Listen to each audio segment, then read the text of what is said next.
Il y a des événements qui vont survenir sur le chemin de ta destinée, simplement parce que Dieu a décidé de te révéler, de t'élever, parce que quand c'est ton heure, c'est l'heure, et personne ne peut stopper ce que Dieu a décidé de faire. Garde ton intégrité, tu verras la main de Dieu intervenir de façon spectaculaire. Il n'y a pas de bénédiction dans la déloyauté. Bien, que Dieu te bénisse très abondamment et que cette semaine encore sa grâce et la gloire de Dieu soit ton plein partage au nom suprême de Jésus. Eh bien, je voudrais te parler d'une belle histoire. Il s'agit de l'histoire de Joseph. Joseph a été vendu par ses frères. Il a été justement acheté par Potiphar comme esclave pour s'occuper de sa maison. Sauf que Joseph avait la main de Dieu sur sa vie. Joseph avait une vision qui venait de Dieu. Et cette vision ne pouvait pas être arrêtée par les circonstances de la vie, comme c'est ton cas. Quand Dieu t'a donné une vision, quand tu as un rêve qui vient de Dieu, quel que soit ce qui arrive, Dieu a la capacité de faire concourir le mal pour que le bien soit ta portion. Reçois-la au nom suprême de Jésus. Alors chez Potiphar, la gloire était là. La maison de Potiphar prospérait. Et la femme de Potiphar a voulu coucher avec Joseph. Joseph a dit non, pas simplement au sexe, mais il a dit non au manque d'intégrité, non à la déloyauté. Parce que la femme de Potiphar, c'était l'intérêt de Potiphar. Potiphar était le leader qui a donné à Joseph une opportunité extraordinaire, qui a fait confiance à Joseph alors que ses propres frères l'avaient vendu. Dans la vie, il faut faire très attention aux canaux, aux personnes que Dieu a utilisées pour t'exposer. Souviens-toi, tu es arrivé là parce que quelqu'un a été un levier pour ta vie. N'utilise pas justement ta position pour aller contre les intérêts de la personne qui a été le levier que Dieu a utilisé pour ton ascension. Joseph a dit non, madame, je ne peux pas faire ça à mon maître. Regarde, il m'a confié toute la maison, il m'a tout donné, sauf toi, tu es l'interdit qui incarne et qui révèle justement que j'ai soumis à l'autorité de quelqu'un qui m'a fait confiance. Oh non, je ne peux pas faire ça. Ça lui a valu la prison. Mais quand il allait en prison, dans la même prison, les chansons, le panetier sont passés par là. Joseph a continué d'être au service des siens, en utilisant les dons et les talents que Dieu avait mis en lui. Donc, dans la vie, même les moments de difficulté, d'adversité, ne doivent pas voler justement la grâce qui attend toi. Continue de faire ce que tu as à faire, même quand les gens justement ne comprennent pas qui tu es. Imagine la réputation de Joseph. Il était taxé de violeur alors qu'il avait été un gars intègre. Oui, il y a des personnes comme ça dans la vie. On te traite de tous les noms alors que tu sais que c'est pas ça. Qu'est-ce que tu vas faire? N'essaye pas de te défendre. Il y a quelqu'un qui va te défendre tant convenable. C'est ce qui est arrivé dans le cas de Joseph. Pharaon a eu un songe que personne dans son entourage ne pouvait interpréter. C'est un songe qui était provoqué par Dieu parce que c'était l'heure de l'ascension de Joseph.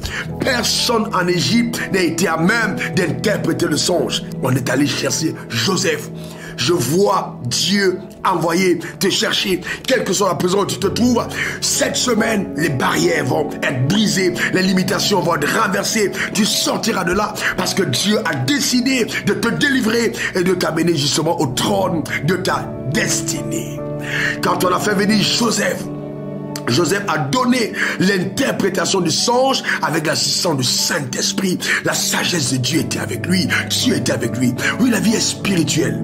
Et elle est mystérieuse. Il y a des événements qui vont survenir sur le chemin de ta destinée, simplement parce que Dieu a décidé de te révéler, de t'élever. Parce que quand c'est ton heure, c'est l'heure. Et personne ne peut stopper ce que Dieu a décidé de faire.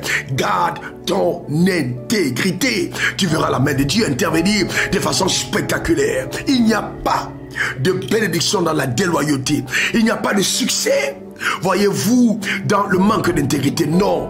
Garde ta loyauté. Tu verras la main de Dieu. Joseph a donné l'interprétation et le même jour, au journal de 20h, tout le monde en Égypte a vu comment est-ce que Joseph a été nommé Premier ministre. Imaginez, Madame Potiphar était à table.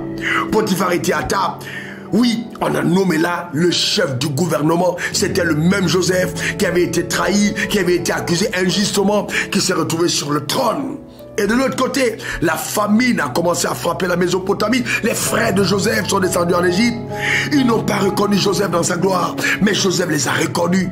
Oui, vous voyez, Dieu est toujours là pour protéger, pour bénir les personnes qui ont été injustement trahies. C'est ton cas. Les personnes qui t'ont vendu viendront, vont se prosterner devant toi, vont reconnaître qu'elles se sont trompées à ton propre sujet. Je vois cette chose arriver dans ta vie. Crois-le véritablement. Il y a une main mystérieuse qui travaille afin que les desseins de Dieu à ton égard s'accomplissent pleinement. Joseph a dit à ses frères, vous avez conçu le mal contre moi, mais Dieu l'a changé en bien. Oui, Dieu a cette capacité de changer en bien tout le mal qu'on soit contre ta propre personne. Dieu connaissait le cœur des frères de Joseph. Il savait que s'il disait, cotisez en billet, achetez en billet, cotisez, achetez en billet et envoyez votre frère en Égypte, jamais il l'aurait fait. Mais Dieu a orchestré justement leur mauvais cœur pour qu'ils puissent vendre Joseph et que Joseph aille en Égypte sans payer de transport, parce que c'était le lieu de son élévation. Tes ennemis vont toujours être utilisés par Dieu pour t'envoyer vers le trône de ta destinée. C'est pourquoi il est important de rendre grâce à Dieu pour toute l'adversité face à laquelle tu peux être confronté. Parce que tout ça, ça travaille en ta faveur. Cette semaine, tu le verras encore t'accompagner. La grâce de Dieu, tu verras encore la grâce de Dieu cette semaine t'accompagner de façon puissante et véritable. La bénédiction de Dieu est avec toi. Demeure comblé et béni. Réjouis-toi dans le Seigneur. Dieu est dans l'affaire. La vie que nous menons est d'abord spirituelle. Que Dieu te bénisse abondamment. Garde ta loyauté, garde ton intégrité. Ne trahis pas les personnes qui t'ont fait confiance dans la vie. C'est une clé en or. Demeure comblé et béni. Allez, pour te servir, rends-le au faux. Au revoir et à la semaine prochaine.